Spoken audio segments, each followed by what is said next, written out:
And we are live. All right, folks. Welcome back, folks. Scott and I are back with another great topic. This week, we thought it would be a great idea to talk about exercises and games and stuff you guys can do indoors with your dogs. Um, Depending on which area you're from, I know I'm from the New England area. Scott's up there in Canada, so it's been very, very cold outside. We've been having a lot of storms and stuff, and we haven't had the opportunity to be able to walk our dogs, and it's just been pretty cold. So, if that's situation for you or whatever's going on, even if it's not a weather thing and you want more stuff for your dog to do indoors, that's what this live is about. What have you done with Archie with with all this snow and stuff? What have you guys been doing? We'll do like a little bit of just going around, like a foam roller. We'll stand that up. Sometimes we do indoor Yep. training. Once in a while, we'll put his kibble in like a big beach towel, and then we'll roll it up, and then we'll Yep. tie it up a little bit, and then he has to like pull it apart, then roll it out to actually like get the treats Yep. out. So we need to do more, but we've tried to do things here and there, but it's been like really crappy out and really a lot of snow, and it's just like just need to do more. So we try things. Exactly. You do what you can for now, and then hopefully after this live, you'll get some more ideas too. But what I wanted to talk about first is like just dogs in general when it comes to being indoors. They're just like, if you don't get them outside, they're kind of similar to kids. They have all that pent up energy and end up getting in trouble indoors. So we want to make sure that we're getting them out, we're getting them mentally exercised and physically exercised. When I talk to my clients and just in general, I'll hear the question, what about leash walks? I walk my dog, for a half an hour. I walk them for whatever amount of time. So the thing about leash walks, that's great to get your dogs out and about, to gather sensory information. Is a great brain teaser to do to get their heart rates up. But dogs actually need two forms of exercise. Like I said, they need to work their brain as well as like their physical. So it's more than just walking, like, things like workouts for the body, like frisbee, if your dog swims, and, just activities that get them kind of pumped up and stuff like that. And then there's also what I'm going to talk about today is the workouts for the brain, stuff that you can kind of do indoors. And those are like work to eat things. A Kong, those are the kind of the popular ones that people use to get their dogs kind of engaged. And I actually, let me show you guys something. So this right here is kind of one of them as well. It's kind of a work to eat thing. We can stuff treats in here. One of my dogs actually loves this. I just had it on hand, so I thought I'll pull this out to show you guys. So this is kind of the stuff that you want to use for your dogs when you want to get them kind of engaged. But let's talk about your toys, just starting off in general. So when it comes down to play, exercise, mental stimulation with toys, I hear sometimes, oh, my dog was engaged in this toy for a long time and then they stop, or they don't like this. And it's kind of like a back and forth thing. Just try rotating out whatever you're doing with your dog, whether it's games, toys, or whatever, just to keep them on their toes and keep them kind of stimulated. Does Archie go through that too, where he kind of gets engaged and stuff and then kind of just drops it?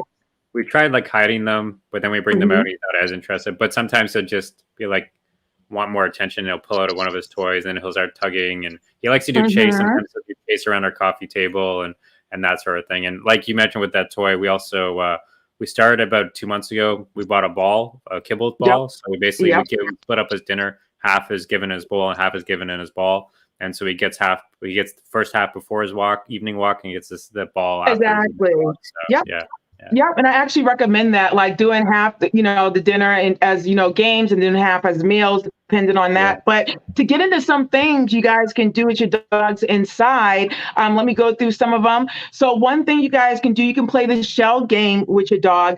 And so it's pretty simple. You just want to grab a few treats. You show your dog the treats, place it under the shell, swirl it around a little bit, and let your dog guess, which treat, which shell the treat is under.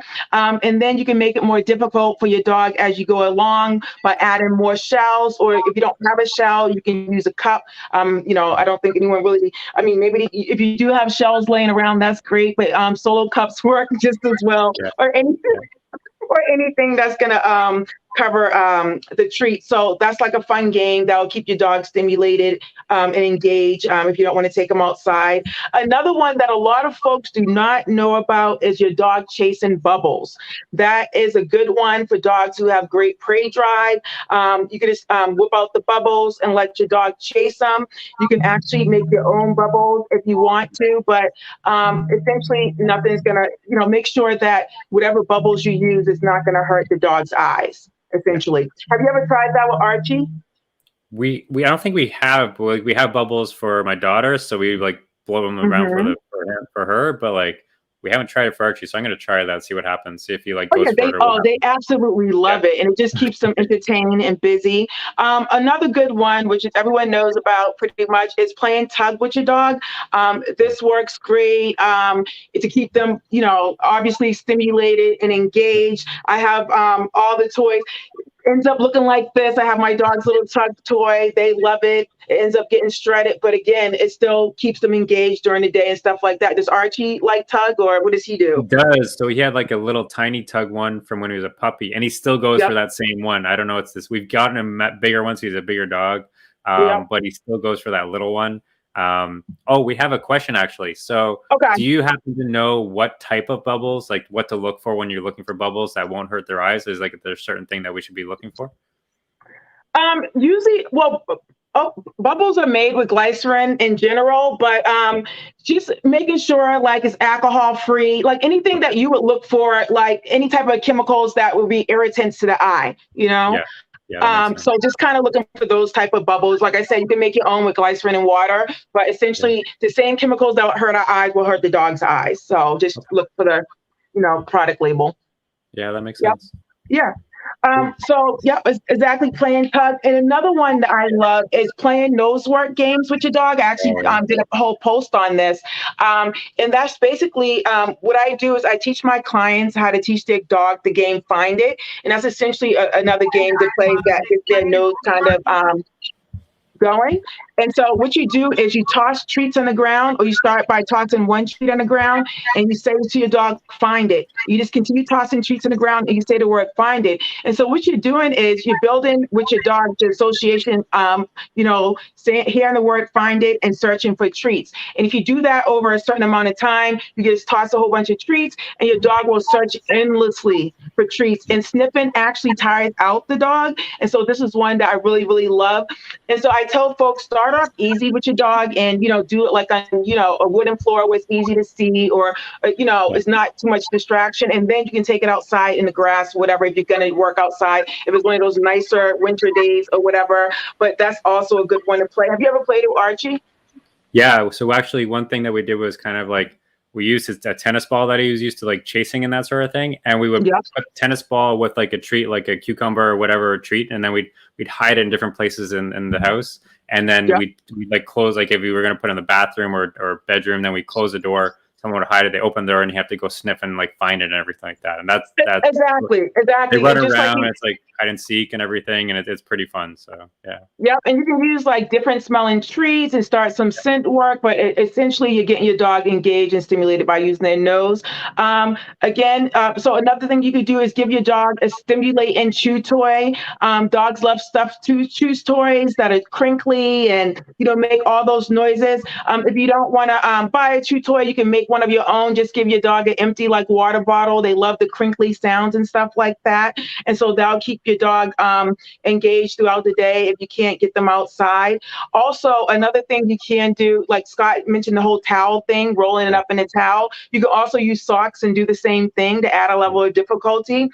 So that'll keep them engaged as well. And the last one I'm going to talk about is setting up an obstacle course for your dog. I know it sounds kind of bizarre, but you can do that in your house. I know a lot of times I'll use painter's tape. You can put it from one end of the wall to the other and have your dog jump over and do things like that. I know if you're traveling, you can take it to the hotel with you and like build like a little obstacle course that they have to walk through like throughout the tape line. So there's different things you guys can do indoors to keep your dog engaged. The most important thing is that you are giving them something to do, so they're not like going crazy in the home. They're not driving you guys crazy, and they're getting out all that extra energy, especially if you guys have puppies. They definitely need to get out all that stuff.